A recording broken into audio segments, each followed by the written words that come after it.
Hello അസ്സാം വലൈക്കും. ഇന്നത്തെ എൻ്റെ റെസിപ്പി നല്ല ഡ്രിങ്കാണ് കേട്ടോ. ബത്തക്ക വെച്ചിട്ട് നല്ല അടിപൊളി ഡ്രിങ്കാണ്. അപ്പോൾ ബത്തക്ക ഉള്ളവരാണെങ്കിൽ ഈ ഒരു ഡ്രിങ്ക് തയ്യാറാക്കി നോക്കുക കേട്ടോ. അപ്പോൾ വിശപ്പും ദാഹമൊക്കെ മാറുന്ന നല്ല ടേസ്റ്റിയും അതുപോലെ തന്നെ സ്വീറ്റ് ആയിട്ടുള്ള നല്ലൊരു ഡ്രിങ്കാണ്. അപ്പോൾ ഇതാ ഞാൻ ബത്തക്ക ഒരു പാത്രത്തിലേക്ക് ചെറിയ ചെറിയ ക്യൂബ്സ് ആയിട്ട് അരിഞ്ഞിട്ട് കൊടുത്തിട്ടുണ്ട്. ഇനി അതിലേക്ക് ആവശ്യത്തിനുള്ള പഞ്ചസാരയും കൂടിയിട്ട് നല്ലോണം മിക്സ് ചെയ്ത് കൊടുക്കുക. പഞ്ചസാര അലിയുന്നവരെ ഒന്ന് മിക്സ് ചെയ്യുക കേട്ടോ.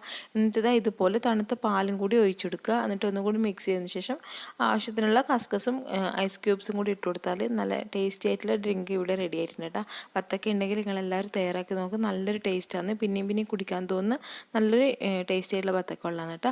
അപ്പോൾ നിങ്ങളെല്ലാവരും തയ്യാറാക്കി നോക്കുക. എന്നിട്ട് മറക്കാതെ തന്നെ ഫീഡ്ബാക്ക് അറിയിക്കുക. അതോടൊപ്പം ഈ ചാനൽ നിങ്ങൾ ഇതുവരെ സബ്സ്ക്രൈബ് ചെയ്യാത്തവരാണെങ്കിൽ സബ്സ്ക്രൈബ് ചെയ്യാനും ലൈക്ക് ചെയ്യാനും ഷെയർ ചെയ്യാനും മറക്കരുത്. അപ്പോൾ ഇൻഷാ അല്ലാ നല്ല റെസിപ്പി അടുത്ത വീഡിയോയിൽ വരാം. താങ്ക്